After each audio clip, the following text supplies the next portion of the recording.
Hi guys, we are going to be working on the rest of the quadratic formula homework this time. We're going to do one of the examples that's kind of a word problem. So since this is hard stuff, we're going to be in potions class. Even switches up, got us a little Ravenclaw tie going on, a little Ravenclaw action. Ravenclaw represent. All right, I know I'm a dork. Don't worry about it. I'm having fun. It's all good. All right, so let me share my screen. If you have not gone through my first video, go back and go through that one, because we're going to use a lot of the same information to get through there.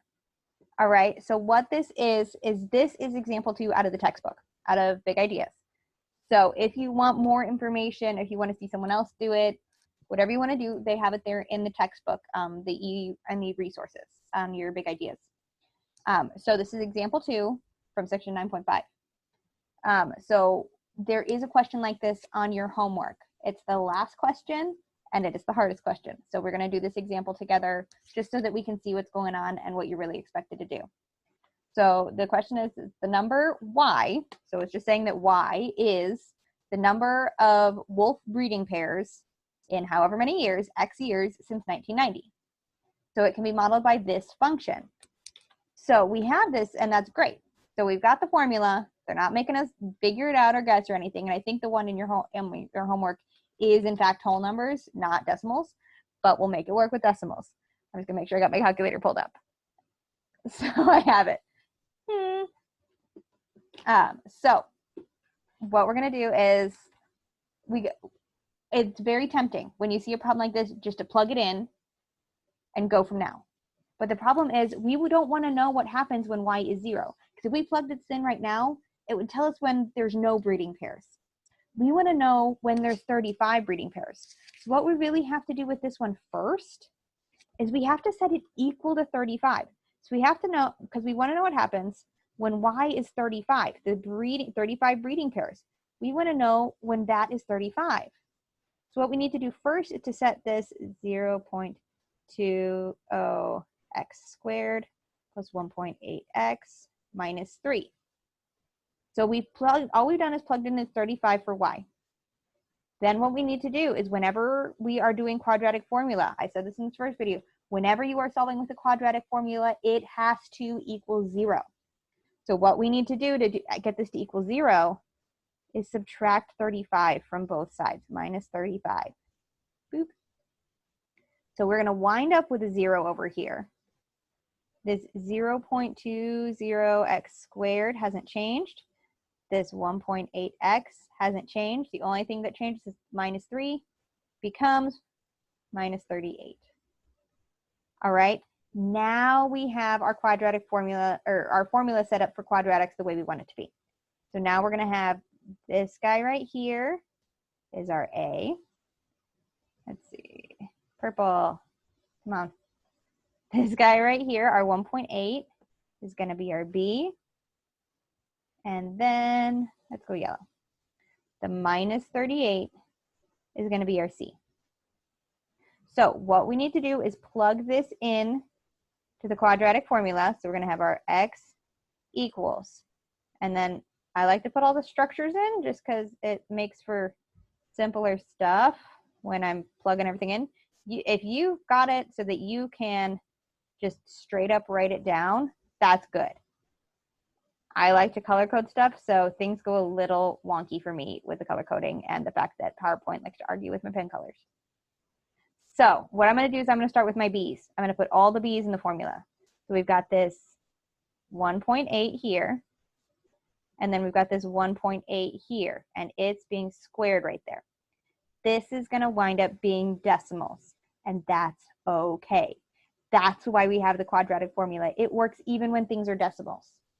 All right, so let's put our C in. So we've got this, let's do our A next just because otherwise things get squished.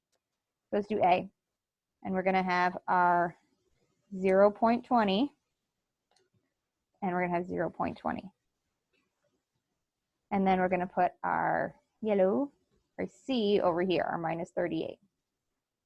So we still have our opposite of B, flip the sign, plus or minus the square root of B squared minus 4AC,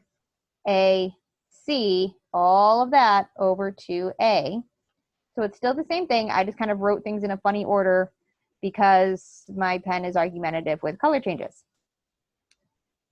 But this is how it is. This is how it is. If you went straight across and you went, okay, opposite of b, plus or minus square root, and did it in order, you'd wind up the exact same thing. So now we do this order of operations. And if you didn't watch the first video, you won't know this word. But so we start with this discriminant, this guy under here. We're going to plug him in first.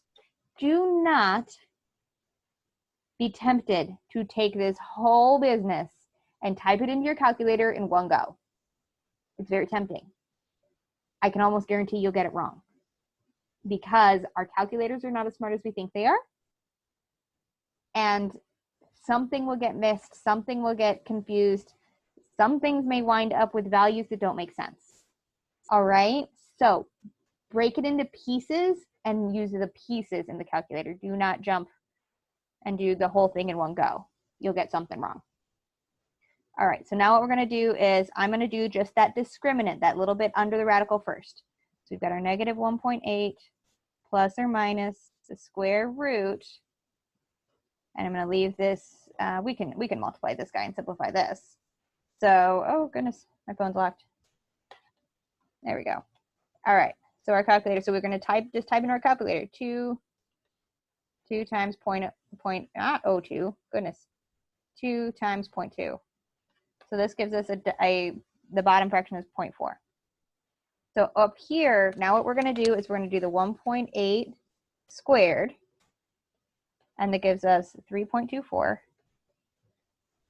minus 4 times 0.020 times negative 38 gives us, oops, there we go, negative 30.4. So we have this double negative situation going on here. So now we wind up, we just keep on coming, and I recommend leaving as many decimal places as you can until we get to the end and round at the end. So leave at least one more decimal place than it says. Like if it says to the nearest tenth, leave 2 decimal places and round off that last one at the end. It'll give you a much more accurate number. So we're going to have our x equals, and we're not ready to take care of this yet, 1.8 plus or minus square root of, so then we're going to do 3.24, and we've got a double negative here, which means it's going to do plus 30.4. So right now we have the square root of 33.64. All right, those of you that do not remember in class when I told you how to use your calculators to get to the scientific or to get to the full, because right now most calculators will give you this 4 function. If you want to have the square root ability, boop, and it pulls up all these extra buttons. The one that is your square root button, if you have an iPhone, it's on the 3rd row. It's this guy, where is it? Right there. That it's got a 2 radical x. That is your square root button. So we are going to take the square root of that, and you don't have to retype it in. If it's showing you, like I just pushed the button and it spat out our answer, it's a 5.8.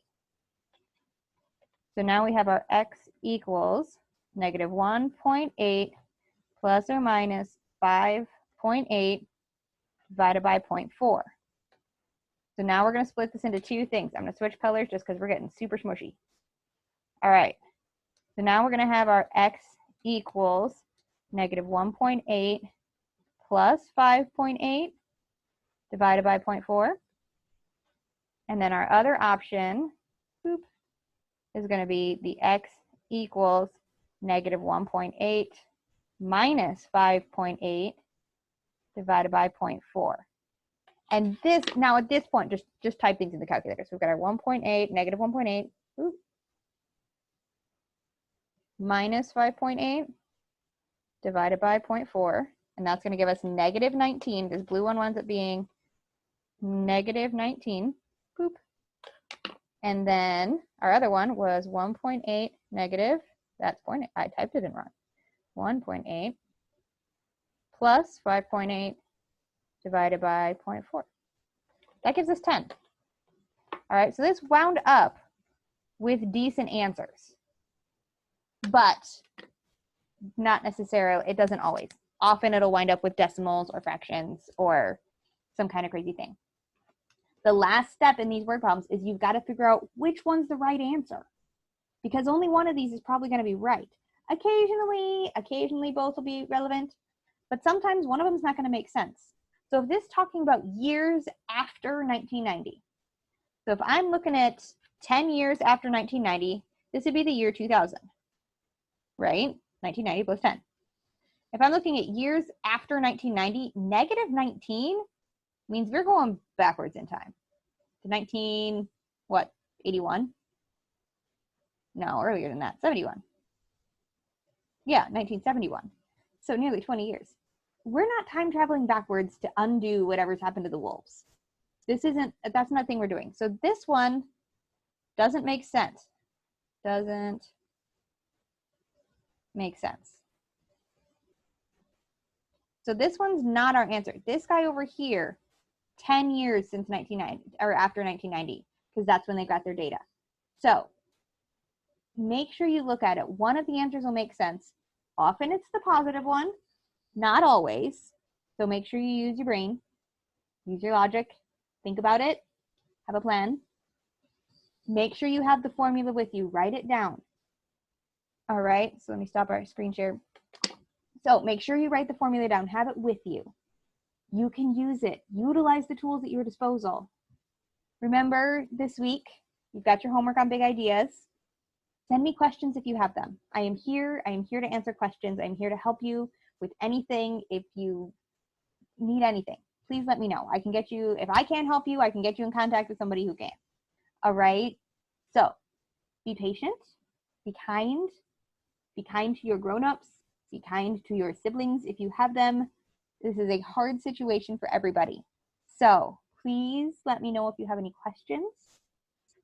I miss you. I think about you guys all the time. Please have a good week and let me know if you have any questions. Bye.